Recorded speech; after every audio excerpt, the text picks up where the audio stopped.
Hello, everyone. It's Jamal Thomas. Welcome to the Progressive Soapbox.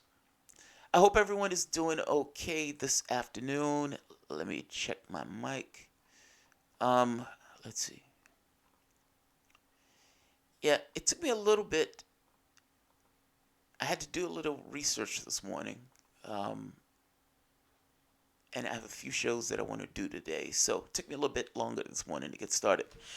Um, but, and by the way, again, I have to say this because one of the videos that I'm going to use in this is from one of my audience members. So, thank you very much. Shout out to Pat Hacker for sending me the video.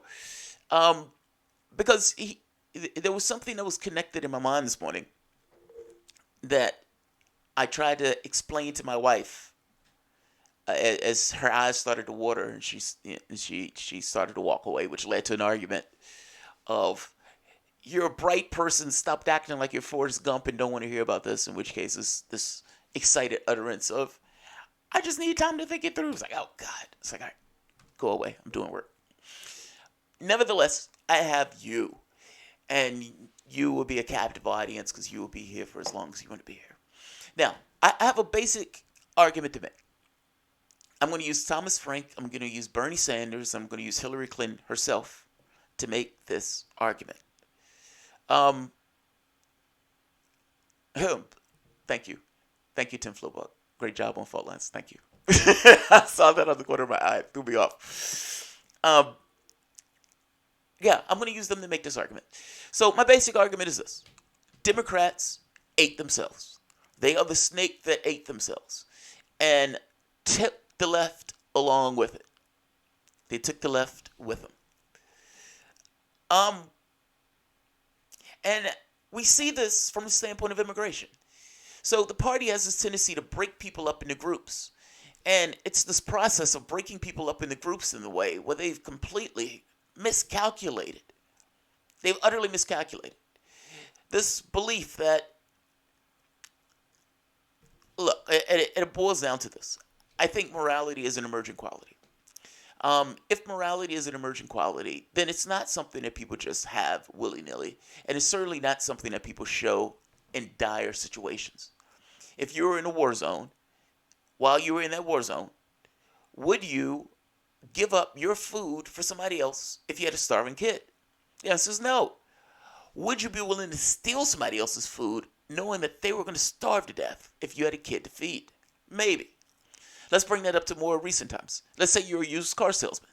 As a used car salesman, you know that car is a shit. All right. You know that car is a lemon.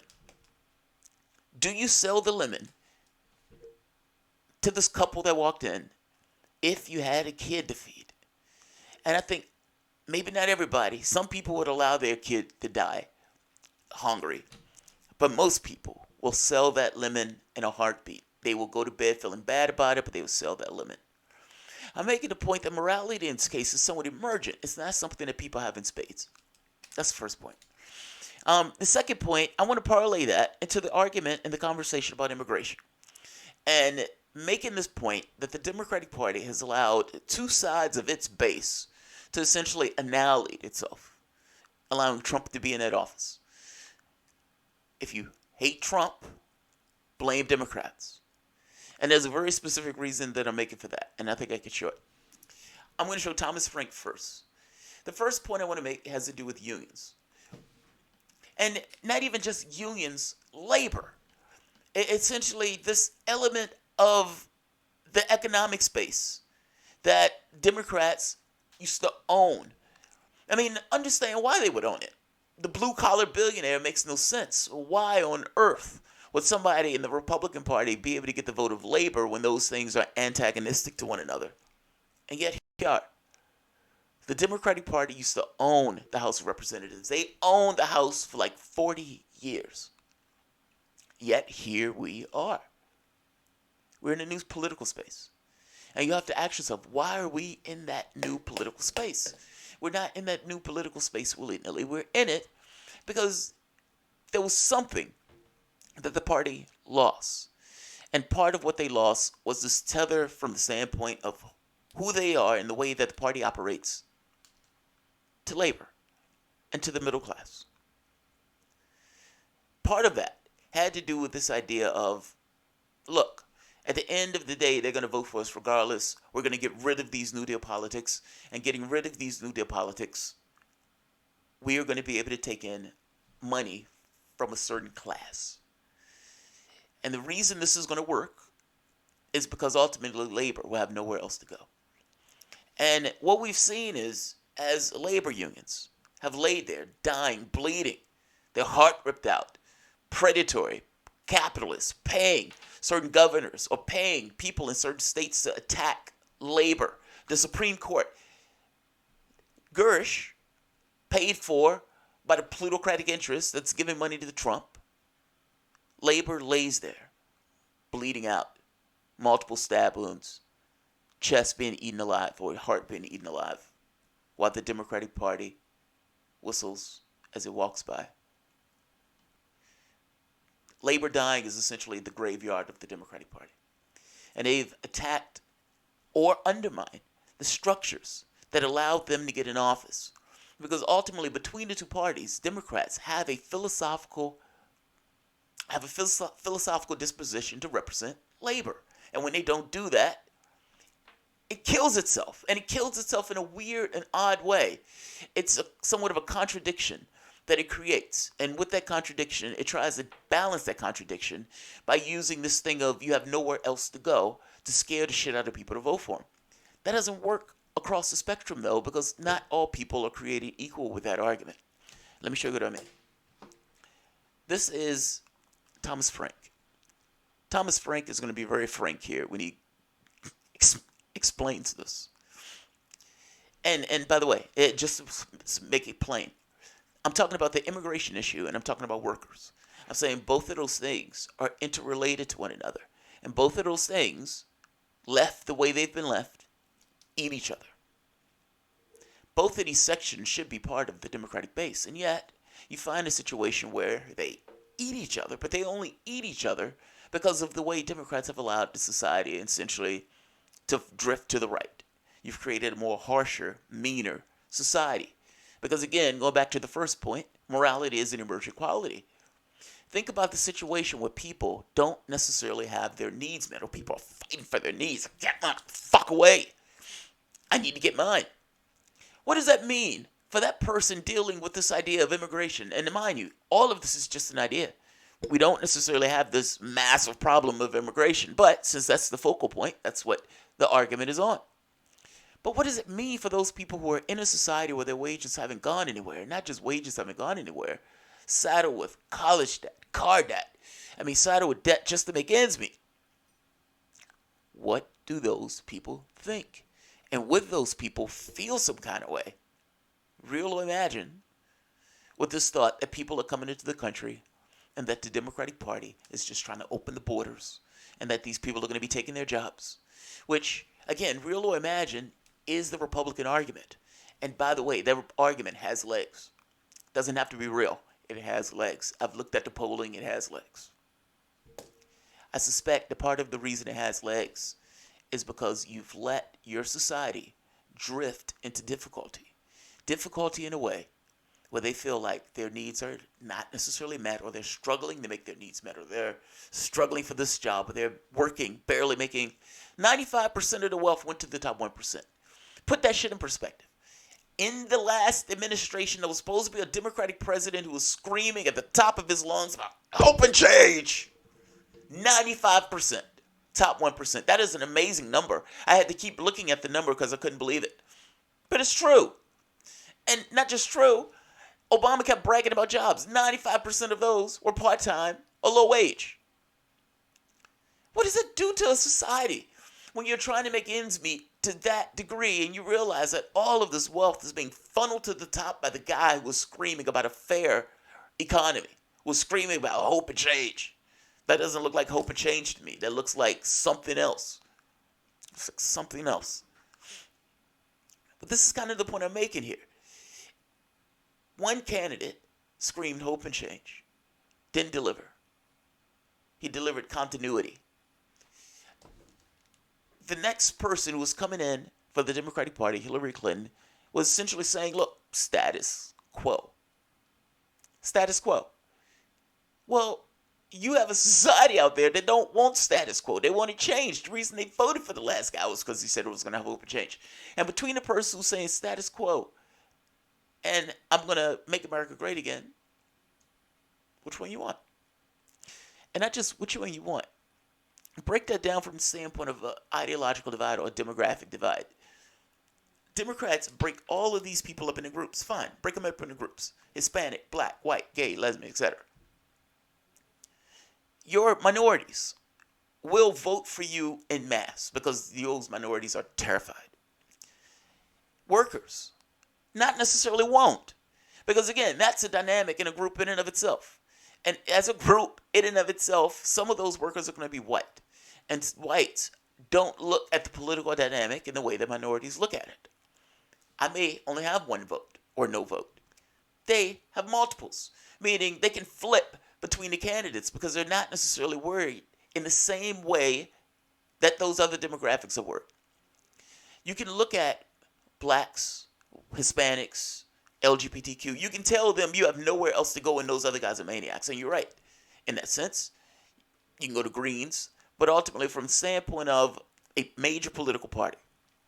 But the whites in a group don't follow that logic because they're not scared in the same way that the minority groups are scared.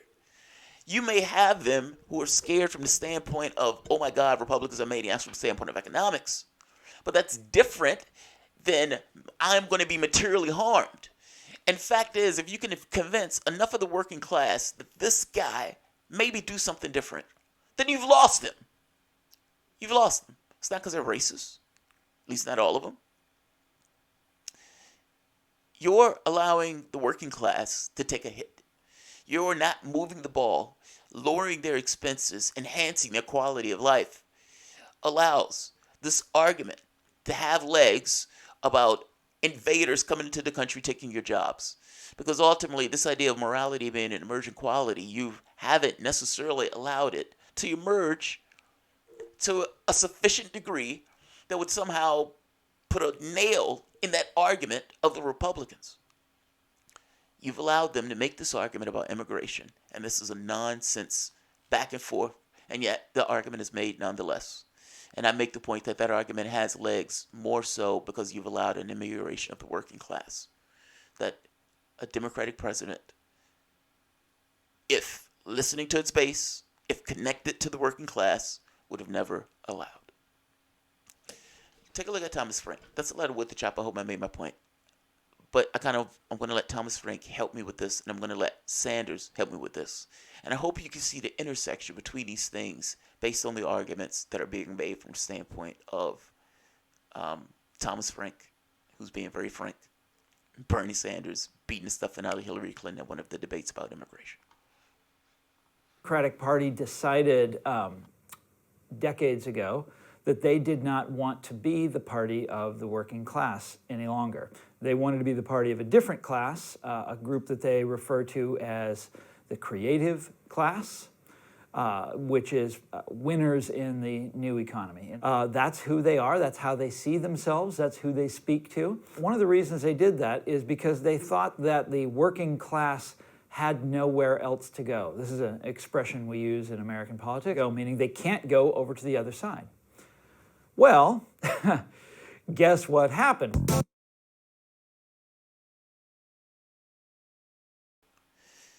You have nowhere else to go is the term that's being used for the contradictions. Meaning, the moment that you break away from the working class, you create this economic issue. Now, this particular party is in cahoots with this other plutocratic part. And you have the Republican Party that is full, just lock, stock, and owned. Where does the working class go? There are only two major parties. Where does the working class go? Whether the Democrats come up with this kind of political, almost advertising of least worse. We're radical incrementalism, least worse. You deal with the contradictions of that. Meaning you deal with the contradictions of not fully representing your actual base by using people like Cedar to go out and browbeat media that doesn't necessarily agree with this idea. You use politicians, making this argument that those guys are maniacs. You don't want to deal with them. Those guys are maniacs. But the argument at this point is often always made with least worse. We're incrementally different. We're least worse. The people who, for the most part, balk at the least worse argument is a threat to the system itself. You have to challenge that. Let me keep going for the moment. I'm just making this point that they deal with the contradictions associated with this by essentially saying you have nowhere else to go. It's just us two. Pick your poison. You have nowhere else to go. So I don't have to pay attention. The power distribution from the standpoint of working class and the Democratic Party essentially broke. It eroded. It wasn't a co-equal partner where one side was working with the other side in tandem. It became one side telling the other side, you can go fuck yourself, you're going to vote for me regardless because you have nowhere else to go. And labor did this. Blacks, Hispanics did this. Continue to do this now. Look at the voting dynamic breakdown. They continue to do this now. You have nowhere else to go. You have some people who believe that the parties is somehow representing them, but those people don't know what they're talking about. They don't pay attention to politics they're talking about. Or they don't want much. They don't know what's around the rest of the planet. They don't want much. I don't like status quo. And I suspect there's a lot of people that are like me that are sick of status quo. It needs to change. Even from the standpoint of just the environment alone, it needs to change. We'd head for a goddamn disaster. This video has gone much longer than I wanted. All right, screw it. I showed Thomas Frank on this one. Thomas Frank is going to go further into detail about the McGovern Commission and the structural changes that took place in the Democratic Party for where they made this disassociation between working class, or you can say labor, and the party structure itself. Now, in this case, the party structure itself, you would think that labor would do something else, but labor stuck with the party. And so now you don't have, again, equal partners. You don't have partners at all. You have a party that does whatever it wants, and it tells labor, like it was the abused spouse, you're going to vote for me regardless. Stands there with a wife beater on. Stains in it. He just did drugs and coke and heroin. He just had sex with the maid. And labor and blacks and Hispanics still going to make the sandwich. You have nowhere else to go is essentially the modus operandi. And the arguments that people make against people who are against voting for the party in this way is that argument. You have nowhere else to go. Hey man, they're going to put a Supreme Court seat in. That argument of they're going to put a Supreme Court is literally you have nowhere else to go. All of these arguments are phrased from the standpoint of you have nowhere else to go. Until you break that model will persist itself. Let's keep going. Let's look at how this was set up and arranged. And then I want to take this to the argument about immigration. And again, I'm taking this to the argument about immigration because the Republican point is emboldened by stress in the society itself. During the time of during slavery or during, I guess you can say, Jim Crow eras, you'll find that more blacks were lynched during times of economic stress. And to some degree, it's almost intuitive that the more stress that's put on society, the less those people would necessarily feel gracious about giving stuff, even if it's perceived, even if it's just perceived, even if it's just in their heads. Let's keep going. And dropping nuclear bombs. Yeah, but the current the faction that is currently in charge of the Democratic Party. This is by and large a very contented group of people. So what the thesis of Listen Liberal, what I write about in Listen Liberal is how the Democratic Party changed from being a party that really cared about blue collar workers, working class people, to being a party that cares about a very different group. Did it actually care? And even Roosevelt, when he originally ran, he certainly wasn't running on a stimulus plan. He wasn't running on a big jobs program. Did they genuinely care? Well, let me just add one point to it. Are they simply more farsighted when it comes to systemic solutions? Like Roosevelt knew that if you want to keep any form of modern democratic capitalism, Yeah, it has to be reformed. you need to have a jobs program and such, or you're going to be You have to dealing have with some social kind of insurance. fascism in the United States. Yeah, that's right. No, that's exactly right. But towards the sort of end of the New Deal era, like in the 1960s, labor unions were very powerful within the Democratic Party. Members of Congress often came from a blue-collar background, came up through organized labor. That sort of thing was fairly common in those days. This is not to say that they were ever a perfect party or anything like that, but there has been a real shift, not a cosmetic shift, but a real shift. Doesn't that actually begin with Truman? Like with Truman. Yeah, like Vice President Wallace, Roosevelt's vice president. Oh, no, you're right. There's was a been real fights. progressive, Sure, and then you have kind of a coup against Wallace. Yeah. The unions want Wallace as to become the vice presidential nominee. Yeah. And in '45, it's kind of a coup within the party, and they dump Wallace and bring in Truman. I know, but that's. I considered that that stuff was too far outside of the focus of Listen Liberal. I started in the late 1960s, which is there was an enormous change in the Democratic Party. A lot of it for the better. This is in the aftermath of the Vietnam War, when the Democratic Party decided to sit down and reform itself. And they basically decided to remove organized labor from its structural position within the Democratic Party. This is the famous McGovern Commission in the early 1970s. Now, some of the things they did were very good and very healthy. And in their defense, I mean, by the way, once they do this, once a party of the left, which is unfortunately what the Democrats are in our system, once a party of the left decides that it's no longer going to be a voice of working class people and instead is going to be a voice of a different group, namely affluent white collar professionals, which is what they deliberately chose in the early 1970s. They chose to make this transition. When that happens, things like the inequality, the situation that we're in today, are inevitable. When that's the left party in your system has decided that they don't really care about the fate of working class people, what we have seen come to pass is inevitable. Now, in their defense, no one. And that makes sense. It's a left party. The whole point of the left is supposed to be this idea of the poor, the working class, more freedom, etc., etc., etc. When your party that's supposed to represent the left gives that up and says, yeah, we don't want labor to be a part of this anymore. And look, I understand why they did that. I mean, part of that was because they were choosing the people in the back room. I'll do a video on that by itself. Essentially, it shows, I think it was Humphrey in the back room, and Humphrey ends up losing, but that was like a tumultuous time. I mean, it was like Kennedy got shot during the convention. It was not during the convention, during the primaries. Look, all I'm saying is the position of labor was given up intentionally, who fills the void? Well, look at where we are today. I mean, you end up with Citigroup choosing the offices of the people in the Obama administration. That's amazing. I mean, that's amazing on two fronts. You had just had this massive crash that people essentially were putting at the doorstep of Wall Street, and you had a president who was supposed to rein in this stuff being chosen, having people in his occupation or in the people around him chosen by the people he's supposed to be regulating. That's amazing.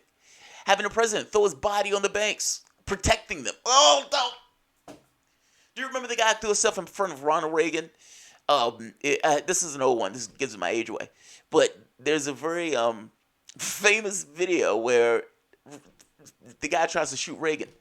And the guy throws his body in front of Reagan in order to... That was Obama trying to take a bullet for essentially the banks. That doesn't look good. Especially when you're letting homeowners go bust. And this is kind of my point. Those people were in dire straits. You have half of the country almost in dire straits. Look at the homeless situation that's going on in Seattle, Washington. Look at what it is in California. Look at it all across the United States. You have wages that are stagnant. What is the Democratic Party doing? It's grabbing your ass with a straight face. It's grabbing your ass with a straight face. It's giving you an image without necessarily giving you the substance and giving you this idea that the most that you can do is incrementalism under the system. What is a person to do when confronted with this, when they feel like, oh my God, I'm barely making ends meet as it is? The Democratic Party is talking about some hope and change. I didn't see any of that. I saw continuity. And at this very least, this Donald Trump, he's gross. He's incompetent. But it's change. It is change. What are they supposed to do? Honestly, what are they supposed to do? Do you really blame them? And take that a step further. The same guy is screaming that these immigrants are coming to the country, and not just coming into the country, they're taking your jobs. What do you mean taking our jobs? I need my job. They don't pay attention to news. They don't know this shit is made up or made for political theater. They don't know any of that. They hear the President of the United States screaming about this at the top of their lungs, and they feel a certain amount of pressure associated with these fictitious jobs numbers. Is nonsense. The people who are in the situation feel it.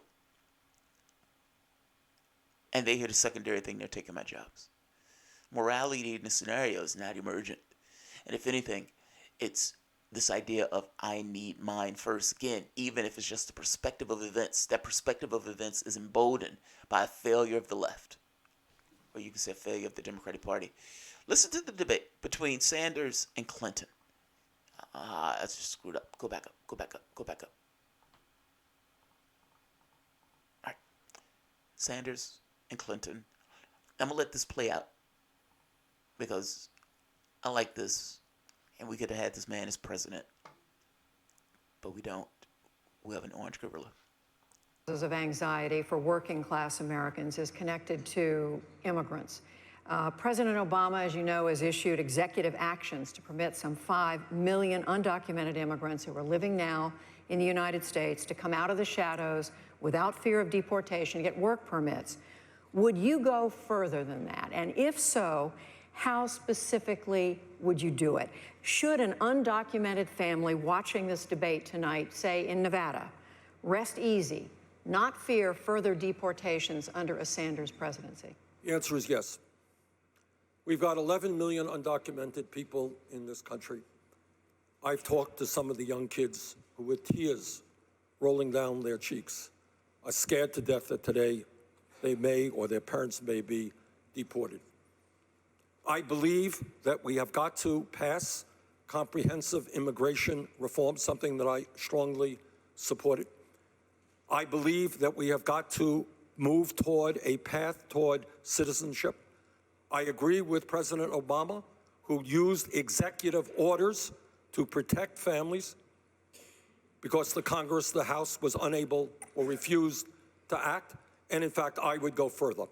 What would motivate me and what would be the guiding light for me in terms of immigration reform, Judy, is to bring families together, not divide them up. And let me say this also. Somebody who was very fond of the president, agrees with him most of the time. I disagree with his recent deportation policies, and I would not support those. Bottom line is a path toward citizenship for 11 million undocumented people. If Congress doesn't do the right thing, we use the executive orders of the president. Secretary. I strongly support the president's executive actions. I hope the Supreme Court upholds them. I think there is constitutional and legal authority for the president to have done what he did. I am against the raids. I'm against the kind of inhumane treatment that is now being visited upon families, waking them up in the middle of the night, rounding them up. We should be deporting criminals, not hardworking immigrant families. Just so we're clear, I hope you guys heard that. The inhumane treatment is taking place under the Obama administration. That's the first point. The raids were taking place under the Obama administration and was not necessarily just limited to people who were criminals. She just said it right here on the debate stage. Here's the other part. They're playing to their base. They're playing to their base, which is fine. I have no issue with that. But notice, and this kind of gets to my point, the Democratic Party has broken people up under ideological sections or identity sections. Blacks, whites, gays, Hispanics, LGBTQ. It's not just the Democratic Party, but you know what I mean. They have this thing about identity. Well, the underlying thread to that string was economics. It was economics. It was supposed to be the Democratic wheelhouse, the work for the 99%, not necessarily the top 1%. In this case, though, the Hispanic base, one of the main base, has now been pitted against workers. And it's not that I'm saying that the Hispanic base is all immigrants. That's not what I mean. I mean that they have friends and family and loved ones that are connected to them that may be underfoot. Now, you have one section of the working base and a percentage of that section of the working base that believes that these guys are a threat to their jobs. Meaning, when Democrats are making this argument about opening the borders or bringing people into the country, that is somewhat of a tenuous thread. Especially when one section of their base looks at this and says, I don't want these people coming into the country taking my jobs. Which, right now, gets more so emboldened based on their own economic hardships. Donald Trump makes hay out of this. He does. I've looked at the polling on it. Yes, nobody wants the DACA kids kicked out of the country, but they do want ICE, which is terrifying. It was like by 89%. My argument is that gets emboldened because of the society and the difficulties that are in that society, and you've allowed two sections of your base to be played against one another. The working class versus Hispanics. Let's keep going. And by the way, even some of the Hispanics peeled away their support for Democrats. I think it was like 30% of Hispanics voted for Trump. And labor, again, peeled away support from Democrats going to Trump. Let's keep going. Who do the very best they can and often are keeping economies going in many places in our country. I'm a strong supporter of comprehensive immigration reform, have been ever since... Right there. Keeping economies going in our country. Now, if you're under difficulty where you think that you need a job, you may lose your job, and you see the Democratic Party and the only thing they do is hug on to identity, at least from your perspective, what do you take that from? How do you take that answer? Make our economies go. What do you mean? They're taking our jobs? You have to talk about this in a different way. Let's keep going. But this is kind of getting to my point. You've allowed a blue-collar billionaire to take the presidency. And part of the way he was able to take it was due to the economic hardships all throughout the country. When you hit this issue of immigration and you make this argument about immigration, some people in this country here open borders, even though that's not necessarily what you're saying. That being said, you're playing to a certain section of your base. But in playing to a certain section of your base, because you've allowed the breakdown of one other section of your base, you've essentially allowed your base to eat itself. And the way they deal with this contradiction is you have nowhere else to go. But that contradiction, that doesn't work necessarily on a section of your voting base. I would say whites, who absolutely have somewhere else to go because they're not necessarily terrified in the same way that blacks, gays, Hispanics, and et cetera, et cetera. Let's keep going. I was in the Senate. I was one of the original sponsors of the DREAM Act. I voted for comprehensive immigration reform in 2007. Senator Sanders voted against it at that time because I think we have to get to comprehensive immigration reform with a path to citizenship. And as president, I would expend enormous energy, literally call every member of Congress that I thought I could persuade. Hopefully after the 2016 election, some of the Republicans will come to their senses and realize we are not going to deport 11 or 12 million people in this country, and they will work with me to get comprehensive immigration reform. Secretary Clinton, I do have a disagreement here. If my memory is correct, I think when we saw children coming from these horrendously violent areas of Honduras and neighboring countries, people who are fleeing drug violence and cartel violence, I thought it was a good idea to allow those children to stay in this country. That was not, as I understand it, the Secretary's position. terms of 2007 immigration reform, yeah, I did vote against it. I voted against it because the Southern Poverty Law Center, among other groups, said that the guest worker programs that were embedded in this agreement were akin to slavery. Akin to slavery, where people came into this country to do guest work, were abused, were exploited, and if they stood up for their rights, they'd be thrown out of this country. So it wasn't just me who opposed it, it was LULAC, one of the large Latino organizations in this country. It was the AFL-CIO. It was some of the most progressive members of the United States Congress who opposed it for that reason. But we are where we are right now. And where we are right now is we have got to stand up to the Trumps of the world who are trying to divide us up. What we have to do right now is bring our people together and understand that we must provide a path towards citizenship. You know, there's something else that needs to be said about this. When Hillary Clinton is talking about Honduras, she was part of the coup. She was part of the coup. Look, I guess what I'm saying is she's kicking people out in the same way that Trump is kicking people out or sending people away. And they were doing this under Obama. Clinton was going to do this. And she was into this mindset of send them away. Send them away. We don't need you coming to our country. Here's the catch, though. You're talking about sending them away. Stop bombing their countries. Or stop killing people in those countries. And I'm not saying necessarily just specific to Clinton. I'm saying the United States foreign policy has been instrumental in controlling the affairs of South America. I mean, everything from, the fruit thing in Guatemala, where we essentially created a military coup in that country, putting in a strongman. Whether you want to talk about the Sandinistas, Reagan was literally taking money from Iran or selling weapons to Iran and shipping it down in order to give money to Sandinistas. We have had instrumental action. Our fingers have been in this going back for the past 50, 60 years. I think it's been longer.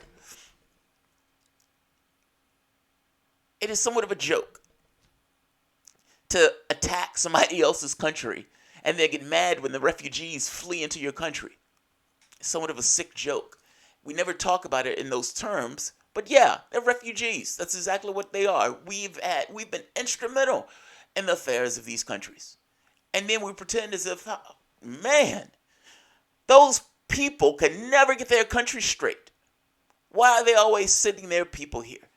This is kind of what I mean when I say the country doesn't regard its history. Honestly, there is no way you can honestly look at the people coming from South America and act as if there was no association from us. What would South America look like if we left South America to its own devices? I don't know. I guess we would never know. But can we really bitch and complain when they're coming to our borders at this point? No. They have every incentive to come to our borders. Now, the question becomes, or a better question becomes, how do you deal with the situation? Let's stop doing things that are intruding into their countries. For example, our intrusion into Nicaragua and Venezuela right now. You would hear everything bad about those countries. You would never hear our interactions with those countries. I'm saying that has been the case all for the past God knows how long. You might make an argument it was worse. It still goes on. Hillary Clinton took part in that coup in Honduras. And she got on the debate stage and lied about it as if she had nothing to do about it. It's just a large fucking joke that she's saying send them away. For 11 million undocumented people. Two quick responses. One, with respect to the Central American children, I made it very clear that those children needed to be processed appropriately, but we also had to send a message to families and communities in Central America not to send their children on this dangerous journey in the hands of smugglers. I've also called for the end of family detention, for the end of privately run detention centers along with private prisons, which I think are really against the common good and the rule of law. And with respect to the 2007 bill, this was Ted Kennedy's bill. And I think Ted Kennedy had a very clear idea about what needed to be done, and I was proud to stand with him and support it. No, let me just respond. I work with Ted Kennedy. That's not real. Look, I'm not going to criticize the answer. And this goes beyond my point that I want to make. I just want to make, I'm just saying from the standpoint of immigration, the Democratic Party is the party of Hispanics. It just is. It's a party of identity. Hug it. Darky, I love you. I love you, Darky. What it misses, however, is the economics. The moment that it gave up the economics, the identity is not enough. Not all of the people who are voting for you are purely just those identities. And fact is, you have some of those identities that would wander the moment that the economic part fell out of the ceiling, fell out the bottom fell out of it. Let me just let them finish. They're almost done. It's only like 2 minutes. Sanders is going to get his retort. Kennedy. He was the chairman of my committee, and I loved Ted Kennedy. But on this issue, when you have one of the large Latino organizations in America saying vote no, when you have the AFL-CIO saying vote no, when you have leading progressive Democrats, in fact, voting no, I don't apologize for that vote. But in terms of the children, I don't know to whom you're sending a message. Who are you sending a message to? These are children who are leaving countries and neighborhoods where their lives are at stake. That was the fact. I don't think we use them to send a message. I think we welcome them into this country and do the best we can to help them get their lives together. That's the argument. And here's the point. That argument works, providing there's another economic argument associated with it of, I am dealing with the issues that are causing your pain. And by the way, there are other people out there who needs our help. We can do this. The catch here is you're attending to the issues that are causing their pain. It's not that the people overwhelmingly care about immigration. It's that immigration starts to take the center stage when they feel they're at risk, at threat, that their ends there's a knife at the throat of the way they go about their affairs. Doesn't have to be real. Doesn't have to be real. They just need to feel it. And I hate to tell you, Democratic Party, you've allowed over the past God knows how many years, people have been feeling a pinch. Trump is literally the rise of this stuff, and they're able to make hay. And it's not just Trump. It's all these countries where they've been able to bring on right-wingers. You've seen a failure of the left in spectacular fashion.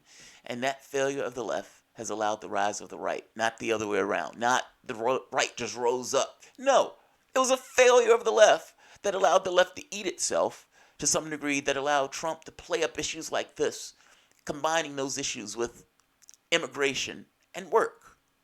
I'm going to get you back your jobs, and I'm going to keep those fucking immigrants from coming in the country. They're connected. So, let's see. That debate was prophetic. Pat Hacker, yeah, it was, wasn't it? And not just prophetic. It gave you this two strands of thought. Send them away, get those kids out of this country. Versus, look, we need to accept these kids. And I would add that second point of, again, we are setting fire, or we have set fire, to those countries. We have to be honest about that stuff. We never are honest about our history. It annoys the shit out of me. Rob Illinois, turn your mic label facing you. Talk in front, not top. All right. Turn your mic label facing you. Talk in front, not top. For Wisconsin voters, they had a choice between someone who lied to their faces but bothered to show up and someone who wouldn't even bother to show up to lie to their faces. When you lead with your lawsuits. And don't forget, Democrats' brilliant Pied Piper strategy went so well, but Trump is our fault.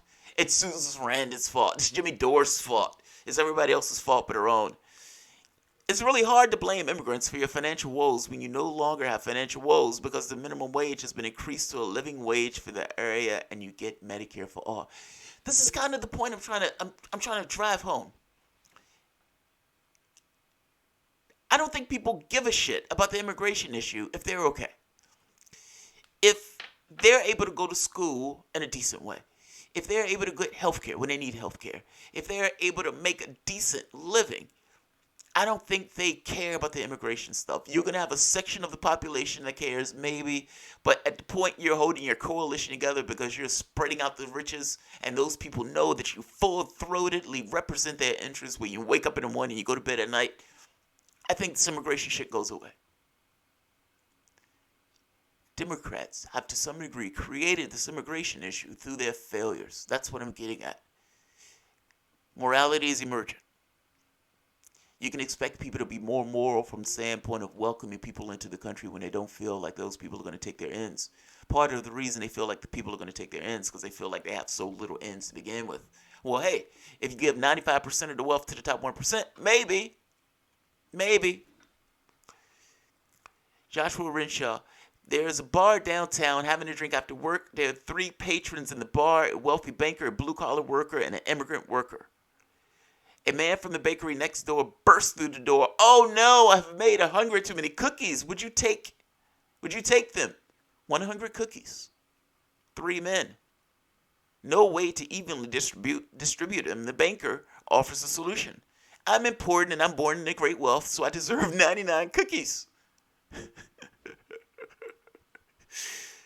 Then tells the blue-collar worker, hey man, I'd watch out. I see that immigrant eyeing your cookie. The problem with this country is that blue-collar worker is so concerned that immigrants might take their cookies that he ignores the actual problems.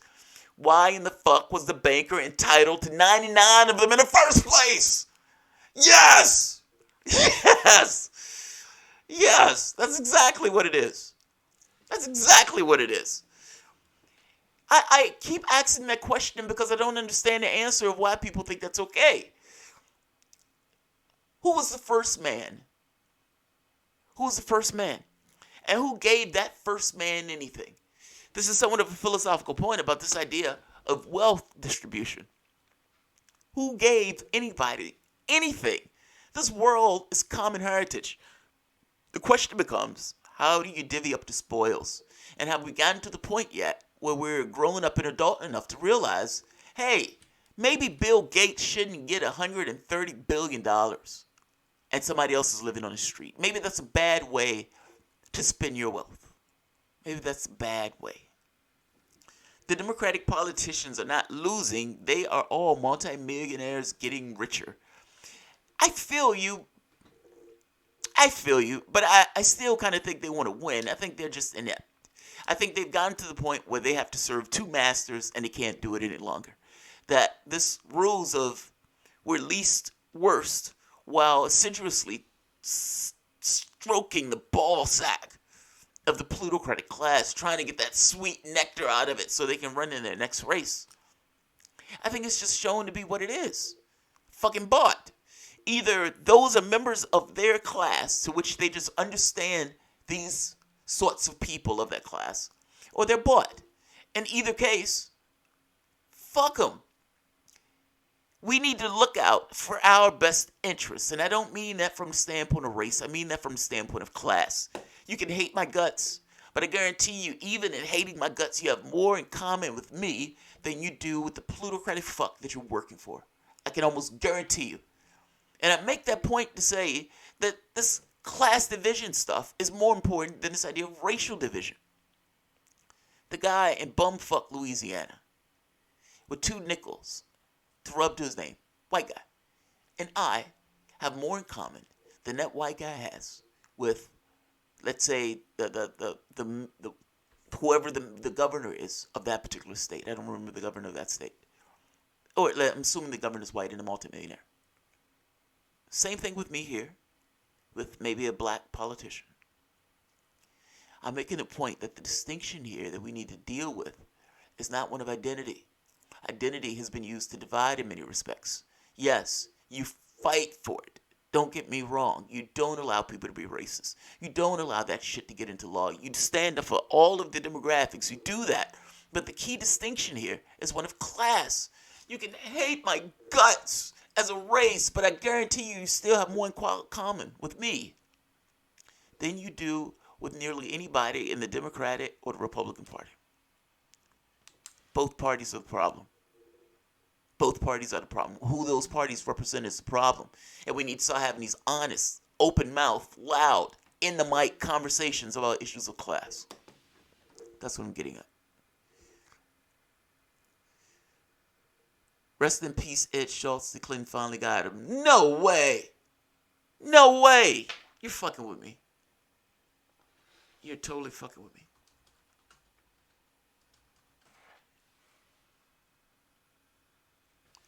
Are you serious? Wow.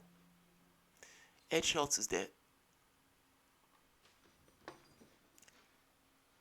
Ed Schultz is dead. Dead at 64.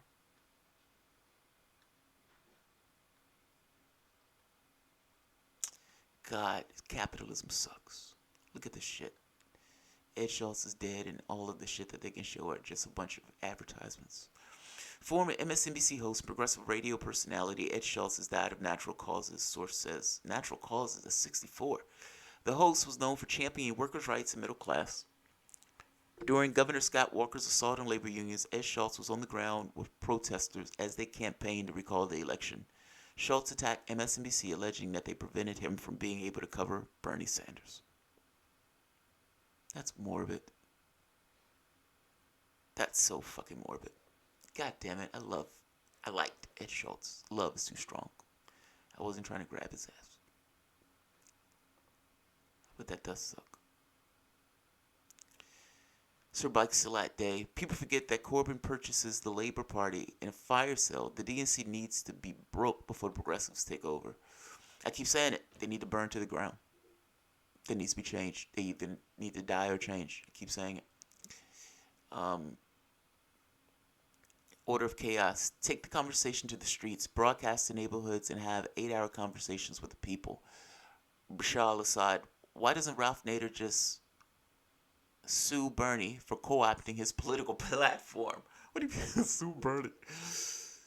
Fucking sad. Yeah, it is fucking sad. Balthazar 228. Oprah has more than 10 houses, and every single bed in every room is washed and changed every day. Class and wealth separates far more than race or sex. Rest in peace, Ed Schultz. Yeah, rest in peace is right. That sucks. That sucks. Zig, Jamal, I'm sorry. It is very ignorant to say that Americans would not be racist if the economy had done well. That's not what I said. It's not true. America is the richest country on the planet. That's not what I said. That's not what I said. Yeah, that's not what I said. Look, ultimately, what you're dealing with is a spectrum. At least in my head, I always say this stuff goes from the standpoint of a spectrum. Are you telling me that when people are under stress, they don't behave in more, or racism ticks up? I'm not saying it's a 0 or 1. I'm saying that there's a certain percentage where those things increase or they get exacerbated. You have about 20% of the population that flipped from Clinton to Obama. Now, what I would tell you is that 20% wasn't racist, seeing as that 20% was either with Clinton or with Obama. I'm making the point that in cases of stress, it gets worse. Those things become emboldened. This is not just me saying it. And I think if you think about it, it makes sense. You have people who may have certain tendencies, and those tendencies don't necessarily carry the day, but people may be more amiable to a certain disposition if it gives them this idea of what's wrong. Think of what happened with Nazi Germany. Yeah, you have people who are racist in Nazi Germany. But no, the Nazi Party wasn't necessarily the main party. It did become the main party at the point where stress hit after Versailles, after the Treaty of Versailles. I'm making a point that stress makes things worse.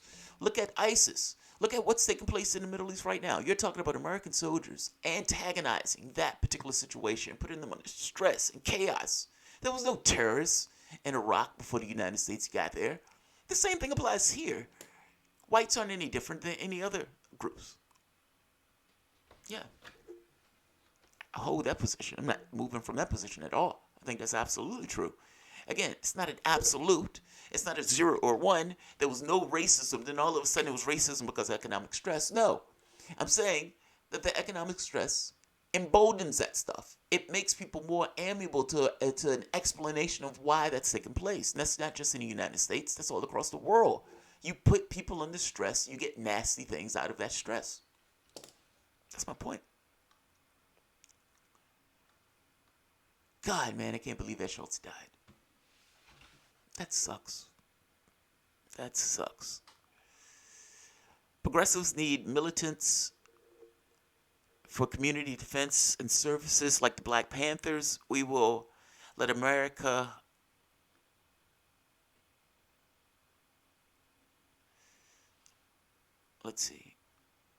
imperialism drive humanity to the edge of the bed of destruction.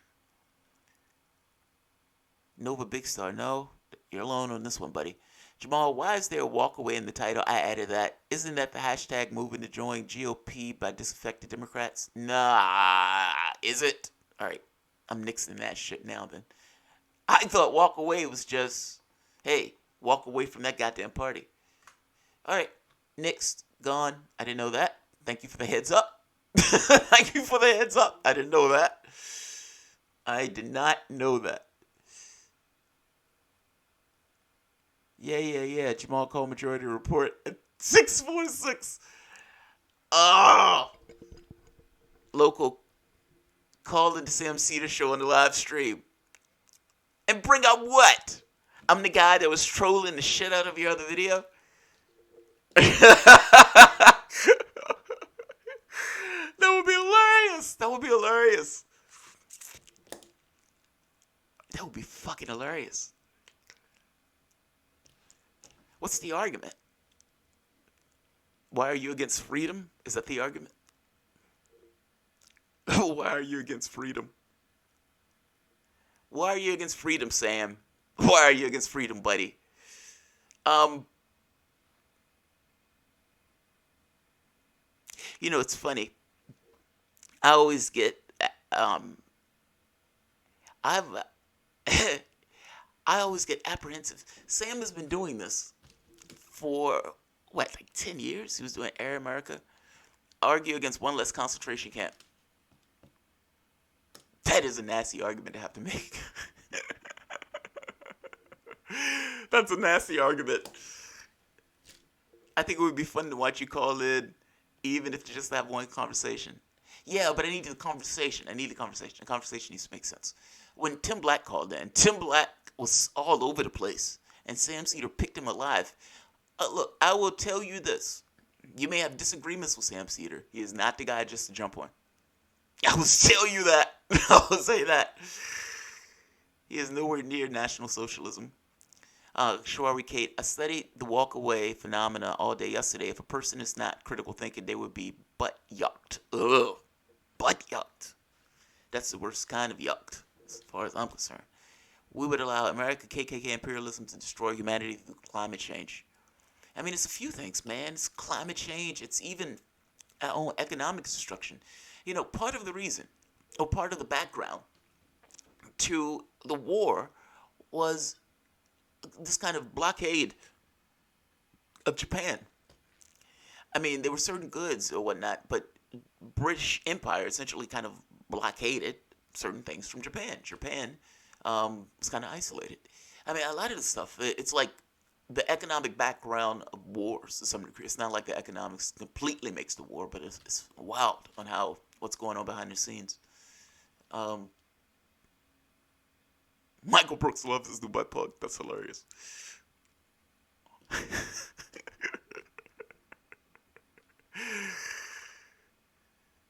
Pet hacker, but they're happy out of it. They're making money off of it. That's what somebody else has said, man. It's like, well, look, the Democratic Party is making their cash. I guess my thing is, but they're losing. It's like, who wants to lose in this way? I just don't buy the argument that they like losing. I think they lose because of this kind of odd arrangement that they've organized themselves, this weird, precarious posture. I mean, think about it. You're supposed to philosophically represent labor, and you don't do that. And instead of doing that philosophically, fulfilling your philosophical interests, this kind of vociferous, full-throated, unabashed, we're kicking down the doors and taking prisoners. That approach to labor Wolverine running through the forest approach to labor. When Wolverine injects himself with the chemicals and he's like running through the forest, he's like, "Ugh," and he's killing people with his lot. That's the approach to labor that I want the Democratic Party to take, or anybody who's representing me to take. That's what I want. That's not what you get. And again, whether it's their class issue where they just agree with the people who are putting money in their pocket, or whether it's because the people are putting money in their pocket. I don't care. I don't care. I don't care. I don't care. When they fill your pockets with cash, being a loser isn't all that bad. Look, I think they try to win it with the cash. I think part of the you have nowhere else to go argument is stay here with me. You must stay here with me. You're fat and ugly and nobody would ever love you. That's the argument of you have nowhere else to go. That's what I think. I think they want their cake and eat it too. We want to take as much money as we can take, and we still want the lefties and progressives and everybody else, and they're stupid enough to believe that we care about the poor and the environment. For whatever reason, you need to continuously push them. If they believed it, you wouldn't have to push them. So, Bernie or Guillotine 2020. That's going to be too long to add on that one, Josh. That's going to be too long to add. All right. Oh, maybe I should call in. Maybe I should call in.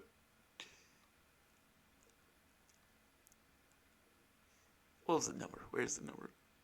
Where's the number? What time is it? They're taking calls. Oh, should I call in? Should I call in? I gotta be honest. I don't want to call in on their territory. I would welcome either one of them to call into the show, though.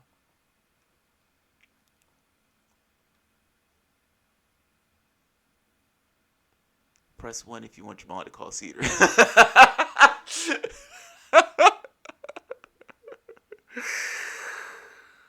Sid Lucis, don't do it. Why you want me to do it? Hillary didn't. Yeah, she didn't even address it. She just skipped it. Don't call in, dude. It's prepared first. Well, believe it or not, Garden Gnome, I had already thought through this to some degree. I assumed I was going to call in. Not necessarily on this very specific show, but I assumed I was going to call in on the other shows. It's a Michael Brooks day, though. Oh, I don't want the work wife. Yeah, I don't want the work wife. Don't do it. I've seen as people agree with. Yeah, I've believe it or not, look, I've binge watched a lot of these shows, especially when it's something that's interesting. Him going after libertarians is one of the funniest shit you'd ever see in your life. Again, I keep saying, don't sleep on Cedar. Whether beating him in an argument is something a little bit different as opposed to being right. Those things are different. Now, I wouldn't call Cedar unprepared, nor would I call Cedar if it wasn't a very specific thing to talk about that I understood. The least worst argument, I've thought about that shit to the degree of writing a book. Like, it's because, look, it boils down to this. Do you believe in something? Do you believe in real things? Like, do you believe that you want things to change? Or do you want things to stay in the continuity the way they are? It's like the Matrix, man. Somebody has to fight the robot. And in this case, that robot is that particular idea. You have nowhere else to go. And you need to challenge that particular idea of you have nowhere else to go by having that thing fall apart and break. It's the failure that has allowed you any progress.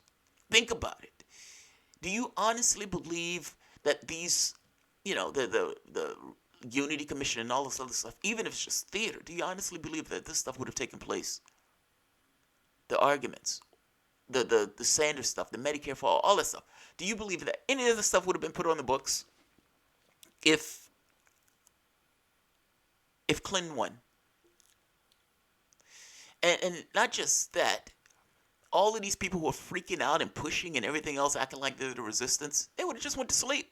Clinton would have just kept on status quo what Obama was doing. She would have been worse from the standpoint of coups. She probably would have got us into a goddamn nuclear war. They're arguing about immigration and the Supreme Court. She could have gotten us into a war. It is easy to point to things that Donald Trump is doing and says, look how bad he is. I acknowledged that he was going to be bad. But I thought she was going to be bad too. And I damn sure looked at it as she could fucking start a war. Someday, when you have time, I want to call either Cedar or Jamal or any left talking head about the automatic anti-fracking position is childish and ridiculous. Really? Really? Fair enough. I take you up on that. Hillary would have 2 Supreme Court judges. Yes, she would have. But let's be fair though. They shouldn't have. Republicans have stolen, 3 Supreme Court seats at this point. They stole Merrick Garland and they stole whoever George Bush put into that seat. Because Chris Matthews is right. That ultimately, Gore was cheated. And if Gore was cheated, which he was, even if you want to go by the number of votes of African Americans who weren't able to vote in that election, Gore was cheated. Those seats should have went to Gore. Just like Obama should have got the seat for Merrick Garland, and just like, I guess you can say even if Trump got the seat that he was going to get. But look, nobody owes their vote to Clinton. Clinton lost. She just lost. Understand what I'm saying? She lost. She failed. Utterly and completely failed. There was nobody that owed her their votes. Ultimately, if Clinton couldn't get those votes, That's her fault. That's the fault of the candidate. It's her job to do that, not anybody else's. It's not mine. It's not Doris. It's not Susan Sarandon's. It's not Bob on the corner. It's not Bob Ramirez. It's none of those people. It belongs to Clinton alone. It's not that Trump stole that Supreme Court seat. Mitch McConnell stole that Supreme Court seat. And the Democratic Party was so weak and feckless that they should have used every political stunt, maneuver, lawsuit, every hook and by crook in order to get that seat back, and that allowed them to do it. In fact, they assumed that Clinton was going to win, so they didn't have to push. But this is my point. On everything, I don't care what it is, they should be like Wolverine running through the jungle, doped up, whatever that chemical was that he was using, cutting people's heads off. That's the party I want. Those are the people who I want to represent me. I want them to be screaming like maniacs in a civil way and aggressive about getting shit done and advocating for a position. How aggressive were they in trying to get that seat that Mitch McConnell stole? They weren't aggressive at all. By hook or by crook. Yes, by hook or by crook, because ultimately Mitch McConnell stole that seat. He pilfered that seat in real time. He stole it. Is Wolverine real? No, Wolverine's not real. Well, the animal is real, yes, but not the comic book character. I'm using an example. I'm trying to... Look, words are often bad at getting across what you want to get across. It's like saying, I know an example. Like somebody saying, I love you. Or somebody saying, I care about you a lot. Well, that's nice, but a lot of people can say that. There's a lot of gray area in that. If I say, you could slit my throat, and with my one last gasping breath, I'd apologize for bleeding on your shirt. Thursday was one of my favorite bands. That's different. That gets across something else. Like, that's a little bit more than I love you. You could literally slit my throat, and I'd apologize to you because I had to bleed on you as I died. Imagery is a little bit better in getting across what people are trying to get across. My Wolverine example is, I want somebody who's fucking motivated, who gets out of bed motivated, who I don't have to push continuously, who just does it. I'm not going to agree with the person on everything, but I want him to be damn motivated about the things that I do agree with him on. Having a Supreme Court seat pilfered, having it pilfered doesn't apply. Supreme Court seats open up so rarely. Why hold an election where the people get to vote and a judge? Here's the other thing. Attack the Supreme Court. Honestly, let's stop pretending that they're a political body or they're not a political body. They are a political body. Everybody knows they're a political body. Everybody acts like they're not. They're a political body. Otherwise, people wouldn't fight so hard for that seat. Fine. Treat them that way. If you're a lefty government and you get in office, attack the court. That's what I would do. But again, I'm an asshole. I think of politics differently. I think of it as winning and losing. Attack the court. They're the thing that's standing in the way of you getting shit done. Fine, attack them. And now, what's his name was packing the court, FDR. You don't necessarily have to pack the court, but legislation that you pass, you can write into provisions saying that this is unquestioned by the Supreme Court, or you can essentially tell the Supreme Court to go fuck yourself. You can't touch this legislation. Or write legislation to depower the Supreme Court where you make them, where they're voted on by the people, by the public itself. Attack the Supreme Court. If they're going to pass rules like that, fuck them. They're a political body. Go after them. Go after them. I mean, come on. This is brass knuckle politics. I mean, ultimately, you have a political body that's making political choices, that's acting as if it's impartial. Nonsense. Nothing can be further from the truth. Donald Trump is going to get 2 Supreme Court seats, one of which he didn't deserve, he didn't earn, and belonged to the last president. Fine. Fine. Attack the Supreme Court. Attack the Supreme Court. That's what I would do.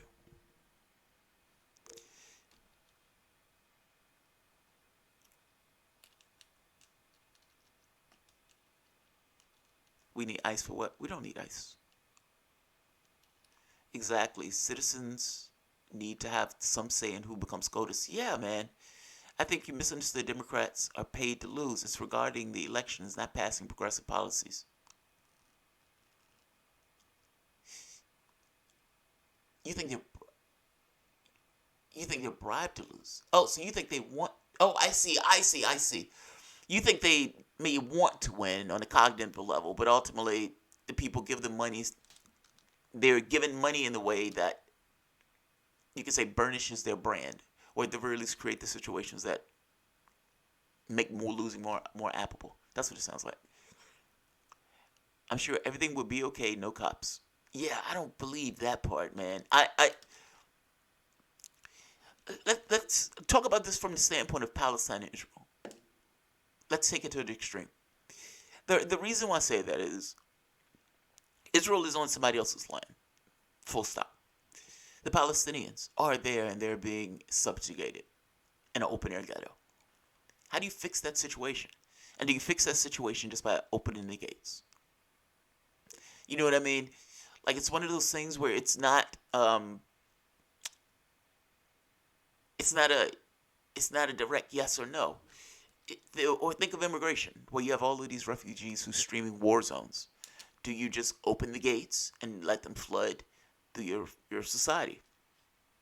Now, in Europe, that is starting to cause problems. Now, you can say all the Europeans are racist. I don't think that's true. But it starts to cause issues. I don't necessarily think it's all yes or no. I think it's somewhere in between. All right, I'm going to end this one. I am fading, and I can see why. It's like an hour and 30. Jamal, how many illegals do we need every year? Millions. How many do we need? The illegals think those me, man. They're human beings. It's the richest fucking country on the planet. Do you know how fucked up it is? One of the guys from Louisiana, he was a Republican. And he's talking about the people there like they're vermin. It's like, yeah, we got these illegals coming into the country and we can't afford it. It's like $10 million. It's like, but your budget is $30 billion. It's 0.0003 or like 0.003% of your budget. Some ridiculous number. But from their standpoint, that's too much. We can't afford that. It's too much to pay. Sorry, we've been fucking over your country, but this is too much to pay. We need you to not come to our borders after we've burned down your house. Yeah. Richest country on the planet. How moral. How moral. We need more people. We don't need more people, but shouldn't turn them away. I mean, yeah, you shouldn't turn them away. I mean, they're refugees. They're refugees. the working class majority must overthrow America's imperialism. That's true, but the working class majority doesn't realize that it's being subjugated. It just doesn't. It thinks paying. It doesn't see the connection from feudalism to slavery to where we are now. It doesn't see it as just this kind of one progression to the next, where fundamentally the same thread is through it all. Master, serf, master, slave, master, or capitalist, and worker. With this bonus, where the worker is also the consumer, which in an odd way allows him to be subjugated further. He thinks this is freedom. You think this is free? Most people think this is freedom. They think this is what freedom is. Working at 60, 40, 50, 60 hours a week, barely making ends meet. And in making 40, 50, 60 hours a week, barely making ends meet, they choose between Pepsi and Coke. They can have sex with their wives, and they can take a trip every so often. They're like, yes, I'm free. And it's like, but you've given the overwhelming majority of your wealth to the top 1%. And that's taking place all throughout the country. You've had a mass suction of wealth to the top 1%. Your expenses have gotten more, while your salaries haven't gone anywhere. Imagine for the moment if we pay collectively for healthcare.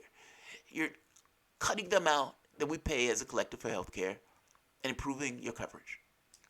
Same thing for school. Why on earth would you want the kids in your country to have $50,000 of debt on their backs? Why would anybody want that? And what does it mean for those kids who are trying to have a home, get stuck and locked into a job that they can't necessarily leave because they don't necessarily want to default on this chain that's on their necks, on their throats? I'm making the point that this is unnecessary and it's allowed. And American exceptionalism is somewhat of a myth. Look across the seas and see what they're doing in some of these other countries, what they offer to themselves. Look at their happiness index. You've been sold a bill of goods. And in that bill of goods, you have this idea that work has to be a particular way when ultimately it doesn't have to be that way. None of this has to be that way. All of this is a choice. All of this is a choice. Yes, there would always be some level of work, but it doesn't have to be in the way that we're arranging ourselves. There's no point. Just saying. Just saying. And those people are working at jobs that keep other people down. They're prison guards and prisoners, bomb manufacturers, and so on. Yeah, think about how grim that is. Making this bomb so you can kill somebody else, and this is your job. And not just that, this idea of infinite resources. What? There's no such thing. And yet, they pilfer from the planet in this way. They give out resources away. We're $20 trillion in debt. What do you have to show for the money? Like, it's one thing if you're $20 trillion in debt and you had a hyperloop going from one side of the country to the next. You had flying cars. You had all, like high-speed internet all across the country at 5G speeds. I mean, you could say, okay. We've been spending the credit card, but god damn it, look at what our society is. But that's not where we are. You have nothing to show for this debt. Nothing at all. They've wasted your money. They've wasted your wealth in this country. I mean, it's fucking insane. It's fucking insane. All right, I'm going to end this. Thank you guys for coming. I will see you guys probably in a few. I just want to take a quick break. Of course, I have one or two more to do today. Thanks, guys. Bye-bye. And we are.